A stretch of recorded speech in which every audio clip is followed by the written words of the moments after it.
नमस्कार दोस्तों, आप सबका हमारे यूट्यूब चैनल पर स्वागत है। देखिए, आपकी बोर्ड की परीक्षा आने वाली है जो 12th की क्रैश कोर्स की सीरीज़ में हम यहाँ आज लेकर आए हैं टॉपिक का व्यू यानी कि मैट्रिक्स।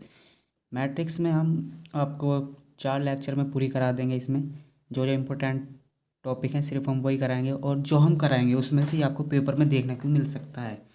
तो जे देखिए, जो मल्टीपल चॉइस क्वेश्चन आएंगे आपके 20, उसके आधार पर हमने कुछ इम्पोर्टेंट टॉपिक उठाए हैं जो आ सकते हैं मल्टीपल चॉइस क्वेश्चन में। मैट्रिक्स में से जो क्वेश्चन आ सकते हैं, जहाँ से आ सकते हैं, वो हमने पहले सबसे पहले वो कराएंगे। फिर इसके बाद हम आपको एक लॉन्ग क्वेश्चन कराएंगे जिसमें आपको ये 5 या 6 नंबर का हो सकता है। तो सबसे पहले हम देख लेते हैं जो बहुविकल्प प्रश्न आएगा उसके 3-4 टॉपिक हैं हमने यहाँ पर लिए हैं, किस प्रकार से पूछ सकता है हम वो भी बताएंगे। तो देखिए, सबसे पहले टाइप्स ऑफ मैट्रिक्स देखते हैं। तो टाइप्स ऑफ मैट्रिक्स 5-6 प्रकार की होती हैं, लेकिन जो पेपर में आ सकते हैं सिर्फ हमने वही उठाए हैं क्योंकि टाइम अब ज़्यादा रहा नहीं, तो इसलिए फालतू नहीं पढ़ना।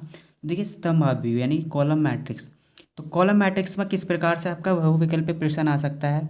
तो आपको वो प्रश्न दे देगा, निम्नलिखित में से कॉलम मैट्रिक्स का गुण है, यानी कि कॉलम मैट्रिक्स की एक प्रॉपर्टी दे देगा कोई सी भी आपको, m बराबर n is equal to m, इस प्रकार से दे देगा।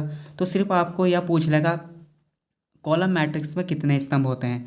तो सबसे पहले जो इसमें स्तंभ आव्यूह में देखने बात है इसमें है, इसमें केवल एक स्तंभ होता है। अगर आए स्तंभ आव्यूह में कितने स्तंभ होते हैं तो आप बहुविकल्प में आएगा, तो इसमें आपको कर देना सिर्फ एक स्तंभ होता है। और स्तंभ आव्यूह में आपकी कोटि, अगर उसने स्तंभ आव्यूह कॉलम मैट्रिक्स की कोटि मालूम कर ली तो कोटि होती है m×1, m×1, यानी कि m कितनी है, रो 3, कुछ रो एक से अधिक हो सकते हैं, लेकिन कॉलम सिर्फ आपका एक होगा।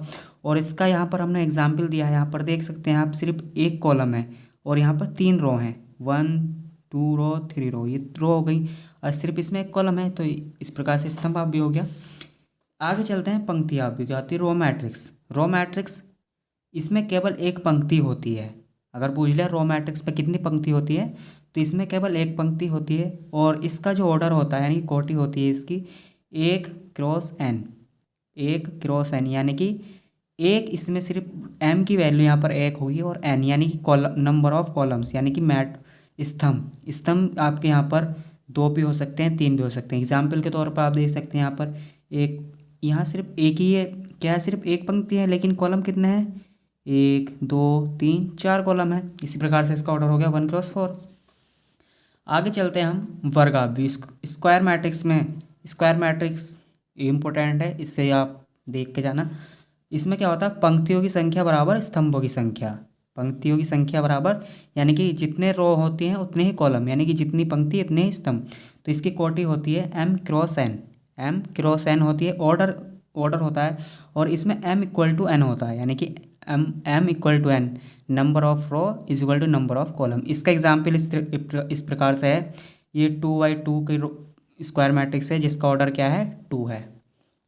अब आती है शून्य आव्यूह यानी कि जीरो मैट्रिक्स में क्या होता है, सभी अवयव शून्य होते हैं, यानी कि इसका ऑर्डर कुछ भी हो सकता है। जितने भी उसमें एलिमेंट होंगे यानी कि अवयव होंगे वो उसकी वैल्यू क्या होनी चाहिए, 0। चाहे यहाँ पर 2/2 का भी हो सकता है, मान लीजिए हमने 3 का, तो यहाँ पर 2/2 का भी हो सकता है और यहाँ 0 होगा, ये तो 0 होगा यहाँ पर।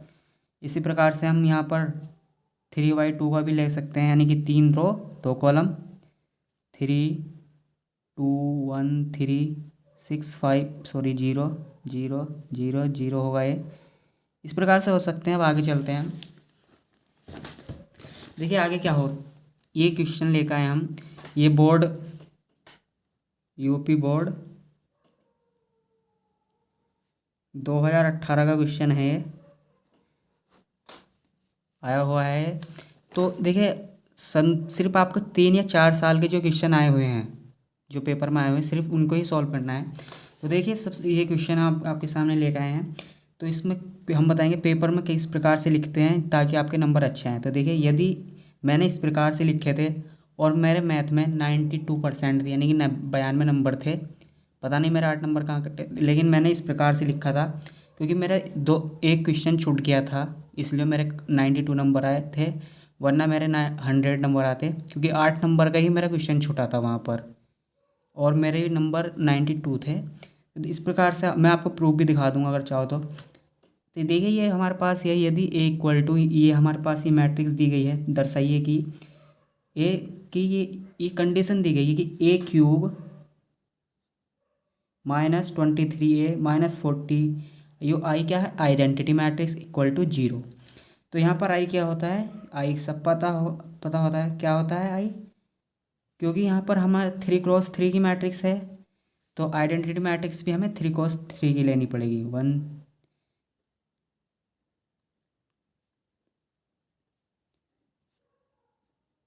हो गई।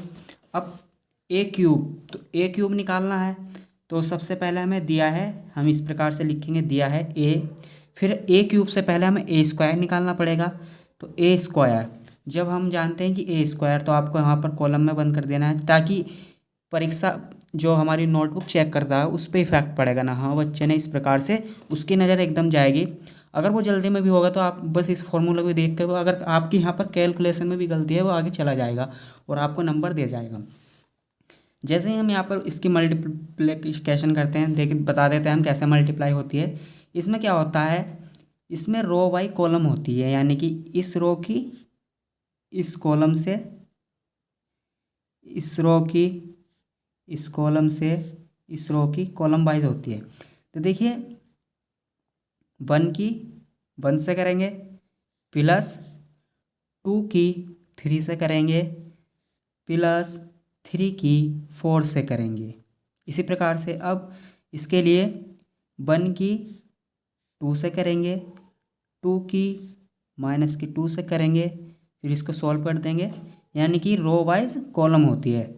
इस रो की इससे इस वाले ये एलिमेंट आ जाएगा, फिर इस रो की इससे ये एलिमेंट आ जाएगा, फिर इस रो की इससे फिर ये एलिमेंट आ जाएगा। इस प्रकार से हमारा ए स्क्वायर आ जाता है।